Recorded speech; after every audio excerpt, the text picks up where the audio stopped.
नमस्कार दोस्तों। आपका एक बार वापस स्वागत आपके अपने YouTube चैनल में। दोस्तों आज हम देखेंगे टाइट्रेशन के बारे में और जो सवाल हम कवर करेंगे, आखिर टाइट्रेशन क्यों करते हैं, क्या जरूरत है, टाइट्रेशन में जो ग्लासवेयर्स काम आते हैं उनके क्या नाम हैं, टाइट्रेशन करने का तरीका क्या है, या हम कह सकते हैं कि टाइट्रेशन कैसे करते हैं, टाइट्रेशन कितने तरह की होती है और ये N1V1 इजिकल टू N2V2 क्या है। इन सभी सवालों का जवाब आपको इस वीडियो में मिलेगा। शुरुआत करते हैं दोस्तों टाइट्रेशन। आगे बढ़ने से पहले दोस्तों, अगर आप हमारे चैनल पर नए हैं तो चैनल सब्सक्राइब जरूर करें और बेल आइकन जरूर दबाएं ताकि जैसे ही वीडियो रिलीज हो आपके पास जानकारी पहुंच सके। शुरुआत करेंगे हम टाइट्रेशन की परिभाषा से। दोस्तों ये आपके पास कोई कंटेनर है और इसके अंदर एक सब्सटेंस घुला है, तो टाइट्रेशन का मतलब यह है कि it is a laboratory method of analysis used to find unknown concentration of an identified analyte। कहने का मतलब, अगर आपके पास कोई सैंपल घुला है किसी लिक्विड के अंदर, तो टाइट्रेशन पता करने का तरीका है कि वो लिक्विड कितना है, उसकी मात्रा कितनी घुली है। इसके अलावा titration is also called as titrimetry. Titration को टाइट्रीमेट्री भी बोलते हैं। हिंदी में बात करें तो ये विश्लेषण का वो तरीका है जिसका उपयोग एक पदार्थ की मात्रा की जानने के लिए किया जाता है। Since volume measurements play a key role in titration, it is also known as volumetric analysis. दोस्तों टाइट्रेशन में हम वॉल्यूम ही नापते हैं और अंत में वॉल्यूम ही आधार बनता है कंसंट्रेशन पता करने का, इसीलिए टाइट्रेशन को हम वॉल्यूमेट्रिक एनालिसिस के नाम से भी जानते हैं। दोस्तों अगर हमारे पास कोई सॉलिड है और उसकी कंसंट्रेशन हमें पता नहीं कि कितनी मात्रा है, तो हम क्या करेंगे, हम यूज करेंगे वेइंग बैलेंस का। वो सॉलिड कितना भी हो, हम वेइंग बैलेंस पर रखकर आराम से मात्रा उसकी नाप सकते हैं कि वो कितना mg है या कितना ग्राम है। लेकिन यही क्वेश्चन अगर मैं आपको दूसरे तरीके से पूछूं कि आपका जो सैंपल है इस कंटेनर में और इस कंटेनर में घुला है, लेकिन कितना है, तो दोस्तों उसका जवाब है titration, which is a method of analysis used to find unknown concentration of an identified halide। ये तो आपको पता है कि क्या घुला है, लेकिन कितना घुला है, इसका जवाब है दोस्तों टाइट्रेशन। अब हम देखेंगे टाइट्रेशन में यूज होने वाले ग्लासवेयर का नाम। यह है ब्यूरेट स्टैंड, यह है ब्यूरेट, यह है क्लैंप, यह है स्टॉपकॉक, यह है कोनिकल फ्लास्क और दोस्तों यह है ड्रॉपिंग बॉटल। अब हम देखेंगे इन सब ग्लासवेयर का क्या यूज है वन बाय वन। शुरुआत करेंगे हम ब्यूरेट से। दोस्तों ब्यूरेट में डाला जाता है सॉल्यूशन ऑफ नोन कंसंट्रेशन, जिसे हम टाइट्रेंट भी बोलते हैं, और टाइट्रेशन में हमें इसी का वॉल्यूम पता करना होता है। कोनिकल फ्लास्क, इसमें होता है सॉल्यूशन ऑफ नोन वॉल्यूम, जिसे टाइट्रेंट भी बोलते हैं या एनालाइट भी बोलते हैं। हमारा जो सैंपल है जिसकी हमें कंसंट्रेशन पता करनी है कि वो कितना है, वो दोस्तों इसी में रहता है कोनिकल फ्लास्क। तो टाइट्रेशन में हमें इसकी कंसंट्रेशन पता करनी है, वो कोनिकल फ्लास्क में रहता है। यह है दोस्तों इंडिकेटर। टाइट्रेशन में दोस्तों जब टाइट्रेशन के दौरान ऊपर से नीचे ड्रॉप्स गिरती हैं ब्यूरेट से कोनिकल फ्लास्क में, कुछ समय बाद कलर चेंज होता है, उसे बोलते हैं एंड पॉइंट।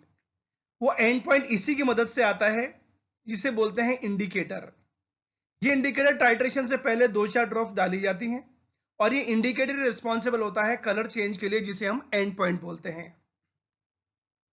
क्लैंप, क्लैंप का काम होता है ब्यूरेट को पकड़ के रखना, it means it is used to hold the burette. Stopcock, it is used to control the flow of liquid from burette. दोस्तों ये जो सॉल्यूशन हमने ब्यूरेट में डाला है वो ड्रॉप बाय ड्रॉप आए, ये कंट्रोल किया जाता है किससे, स्टॉपकॉक से। और जैसा ही एंड पॉइंट आता है इस सॉल्यूशन को नीचे गिरने से बंद कर दिया जाता है स्टॉपकॉक की मदद से। तो हम कह सकते हैं ना, it is used to control the flow of liquid. अब हम देखेंगे कि टाइट्रेशन कैसे करें, कौन कौन से स्टेप्स हैं। टाइट्रेशन में एक बहुत जरूरी चीज, जब भी आप ब्यूरेट से कोनिकल फ्लास्क में सॉल्यूशन डालते हैं तो याद रखें दोस्तों वो ड्रॉप बाय ड्रॉप ही डलनी चाहिए। पहला स्टेप, जब आप सॉल्यूशन इसमें डालेंगे ब्यूरेट में, उससे पहले आपको स्टॉप कॉक को बंद करना है। इट मींस स्टॉप कॉक बंद कर ब्यूरेट को मार्क तक भरें जो ऊपर तक ग्रेजुएशन है वहां तक आपको सॉल्यूशन भरना है। और इसमें क्या भरना है आपको? Solution of known concentration. दोस्तों N1 यहां पर आपको याद रखना है, यही normality of solution of known concentration होती है। जो आप सॉल्यूशन इसमें डाल रहे हैं, आपको इसकी कंसंट्रेशन पता है, यही N1 कहलाता है। और टाइट्रेशन के बाद जो हमें मेजर करना है कितना वॉल्यूम, यही होता है volume of solution of known concentration. दूसरा स्टेप होता है दोस्तों फ्लास्क में एनालाइट का भरना। यह स्टेप हम कंप्लीट कर चुके हैं, मार्किंग तक हम इसमें सॉल्यूशन भर चुके हैं। अब आपको फ्लास्क में भरना है solution of unknown concentration but fixed volume. आपने इसमें सैंपल डाल दिया, लेकिन उसका वॉल्यूम फिक्स होता है। जैसे मैंने आपको बताया, हमें इसकी कंसंट्रेशन पता करनी है।